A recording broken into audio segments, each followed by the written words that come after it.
you are pregnant, currently pregnant, and in your 3rd trimester, or if you are currently pregnant and earlier on, obviously this will be of benefit, I'm sure. Particularly if you're wanting to stay well, if you're wanting to keep your body moving and exercise through pregnancy. So the benefits of exercising through pregnancy are just as beneficial as they are if you're not pregnant. So everybody knows that movement and exercise is good for their body, for their overall health, and particularly through pregnancy as well. It can have a lot of benefits for mum, for baby, for coping with any kind of maybe hip pain, back pain, pelvic issues, pelvic floor, and can help you throughout your labour. And I'm not saying that exercise makes your labour easier, but it will mean you're fit for labour. And then if you are fit throughout your pregnancy as well, then that recovery process, as long as you're doing the right things through pregnancy, that recovery process afterwards should be a little bit more straightforward, and you'll sort of get back to doing some more general exercises maybe a wee bit sooner than what you would have done if you hadn't exercised as well. I'm not saying that you bounce back, because there's no such thing as that, because anyone who has had a baby will back me up on this. If anyone's watching or listening, please back me up that once you have had a baby, your body, it's a new body that you definitely have. So bouncing back just isn't really a thing. I wanted to go through things that we should do throughout that 3rd trimester, and also some things that we might not be advised to do as much as well. So one of the things one of the girls had specifically asked me about cardio work through your 3rd trimester. Now, at that stage in pregnancy, being pregnant is a cardiovascular workout, because your heart is pumping so much blood around the body. You're out of breath a bit easier. So generally, if you're talking about running, cycling, swimming, stuff like that, for a cardiovascular workout, I would say that you could do things that are a little bit more beneficial. If that's something that you enjoy doing, you feel it's good for your mental health, you have that feel-good factor, you're feeling that you're strong enough to still do it, then by all means carry on. But there is definitely things that I think are much more beneficial than doing that. So walking, for instance, is great, because your body, that is a challenge for your body as you progress through pregnancy, because you are heavier. And it's like walking with weights, basically. So it's a bit more resistance work. So this is as you get into that 3rd trimester, and it continues on. So specific cardiovascular work I wouldn't say is necessary, unless you had a specific reason that you wanted to do that, like I said, about the enjoyment, the mental health impact and stuff as well. When we exercise in the 3rd trimester, and actually all through pregnancy, I definitely recommend a lot more strength work than the cardiovascular work. Also, you can turn that strength work into a cardio workout, so you can get that raising of the heart rate and that kind of sweaty feeling and stuff as well when you're doing your resistance work as well.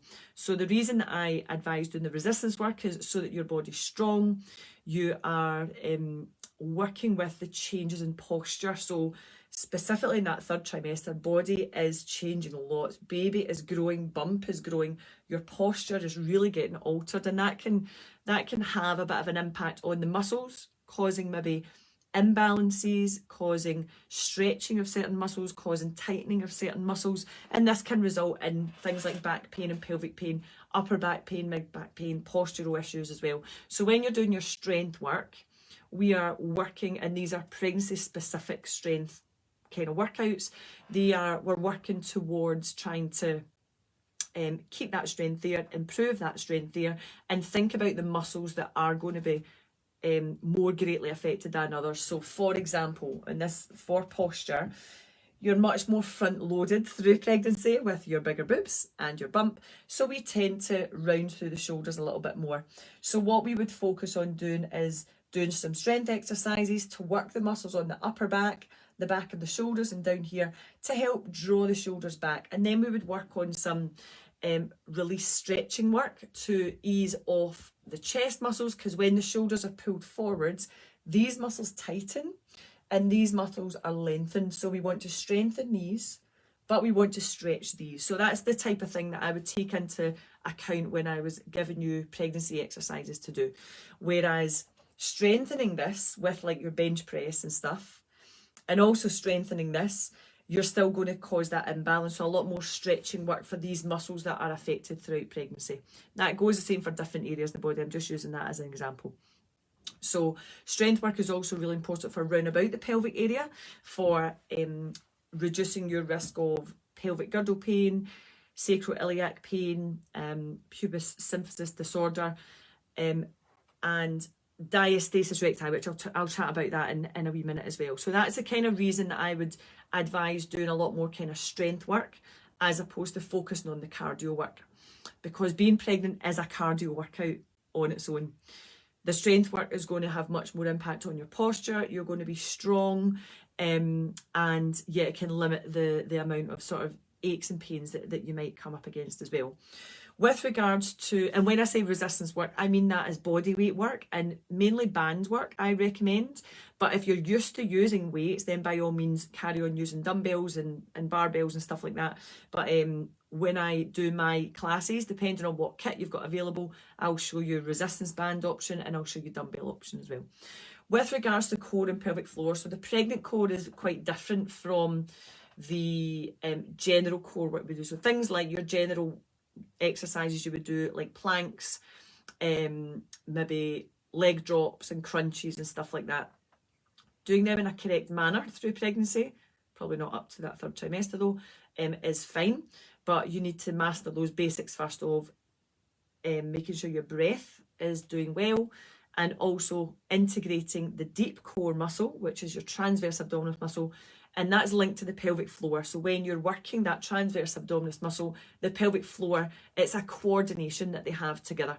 So we want to make sure that you have that spot on, and then you integrate that into your other exercises. So for example, if we do bicep curl, you won't only be doing a bicep curl to work your biceps.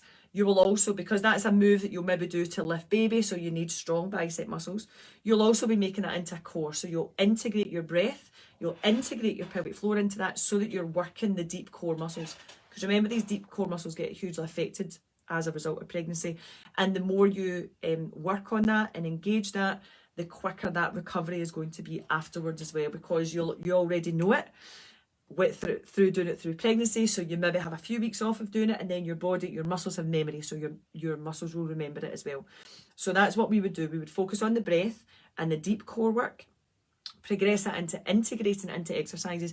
And when I talk about choosing exercises, I would choose exercises that kind of mimic some of the new movements you're going to be doing as a mum. So you're going to be kneeling on the floor a lot, crouched over baby, you're going to be carrying baby a lot, you're going to be lifting baby up and down, you're going to be carrying car seats. So a lot of the exercises we do mimic those movements, because I always explain to my mums, my pregnant mums, my new mums, that these movements that we do post baby are almost like a new set of exercises, because it's positions that you won't find yourself in. How many times do you kneel down and stand up off the floor if you don't have children?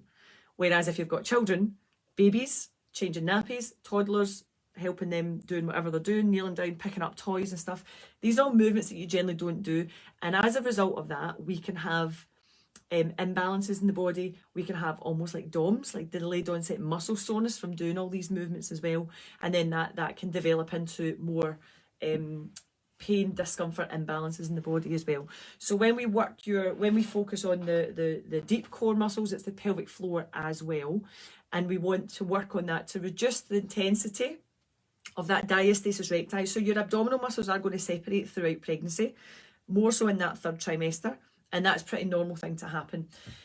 It's about being able to then regain that strength, regain that function in the core. And when I say core, I'm not talking about the six pack, I'm talking about the deep muscles, because that's what's going to help to bring the abdominal muscles back in together. Even though it's these muscles that are separated, if these muscles are overly activated, overly strong here and also here, then that can make it more difficult to get the abdominal muscles coming back in. So diastasis recti is exactly that. It's the separation of the abdominal muscles, and we want to be able to, once we've had baby, we can get back into doing those exercises to bring that back to a more functional state. I'm not saying normal, because postnatal bodies are not what you're used to. It's a new normal, and we need to get used to that as well. So yeah, so that's what I would focus on a lot, is working on strength work, breath work, integrate the pelvic floor. So any exercise you do, whether it's an exercise traditionally for your legs, for your glutes, for your chest, for your back, biceps, you can turn that into a core exercise. And that's what we would do through those workouts. It's also important to work on mobility. Now, obviously, as you progress through that third trimester, bump is going to get bigger. Your movement is going to be a little bit less. You start to get changes in the pelvis. So even the position of your thigh muscles change. Your feet maybe turn out a little bit more. Your posture, again, up here changes.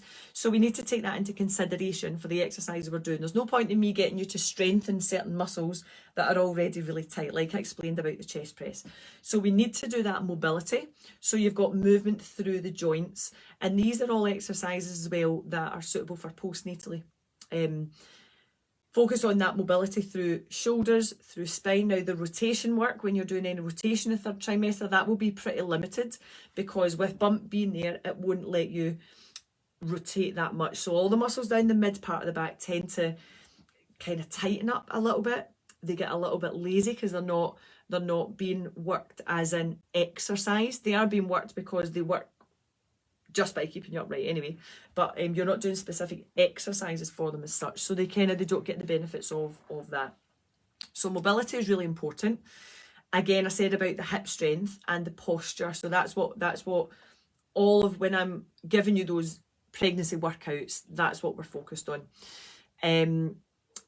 With regards to the kind of goal, I always think, especially in that third trimester, you should be obviously thinking about preparing for birth, and I give my mum's videos on stages of labour, positions for labour and stuff like that as well. But also, what is your plan once the baby has come? What is your plan? What is your recovery plan for your body?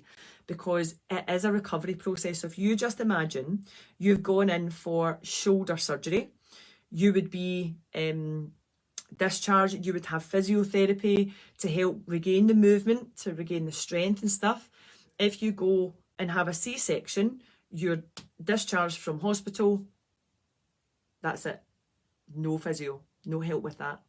So through that pregnancy period, I get you to focus on, it's all to benefit your recovery. My whole Fit for Delivery sort of ethos is it prepares you as much as it's safe and effective exercises during pregnancy.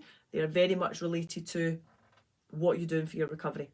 And that's really important. And a lot of times, pregnant mums don't think about that stage. They don't think about the fourth trimester that we call it. They just think about pregnancy, having baby, and what they need for once babies come. But what do you need? What does the mum need? And it's not about getting the body back to where it was. That is not what I'm talking about. I'm meaning restoring, like C-section. You've had surgery. So how do you restore that like you would restore this?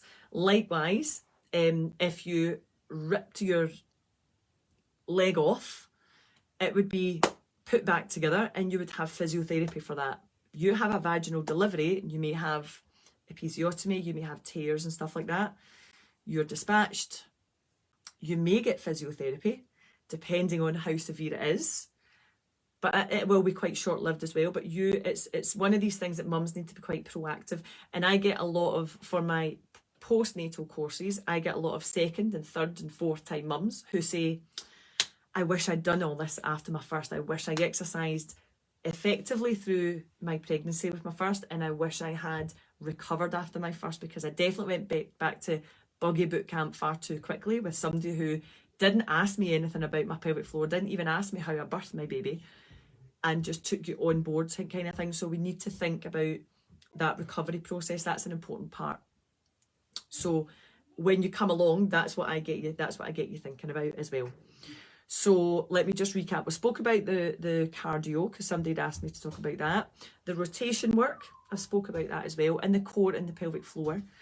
I would advise about week sort of 35, 36 that we sort of start to ease off the pelvic floor strength and focus on loosening off the pelvic floor. Not loosening off, that's the total wrong word to use, but easing the pelvic floor a little bit more. So rather than, because you are going to want this muscle to soften and relax, so if we are thinking about tightening it all the time, then labour is maybe going to be a wee bit more difficult for that. So we want to focus on hip opening moves, pelvic opening moves as well, and that's going to help with the labour process. It will also help to get baby into a comfortable position. So even if you are planned C-section, if baby's in a kind of awkward position, you're going to be like this all the time and you're going to be moving, you can't get comfortable. So if you're doing particular moves and exercises that are going to help get baby into the right position or a more comfortable position, then your comfort is much better as well. So it's still just as important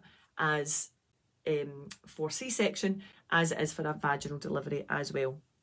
So we spoke about the mobility work and the hip strengthening work and posture, and we focused on the recovery part. So the other things I kind of need to mention also are that to make sure that you're exercising in a room that's quite well ventilated, your body's not going to overheat as well, because you've already got a little central heating system in there. So you're more prone to an increase in temperature much quicker. So wearing loose, comfortable clothing, making sure you've got a breath of air as you're doing it as well.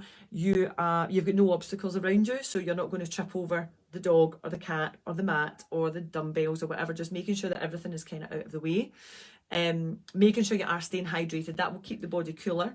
And also you need to be really hydrated in pregnancy because of all the amniotic fluid and stuff in the body, and generally be hydrated as well. It can also help with digestion if you are affected by like constipation or anything. If you're on any iron supplements, then definitely make sure you're taking in enough water.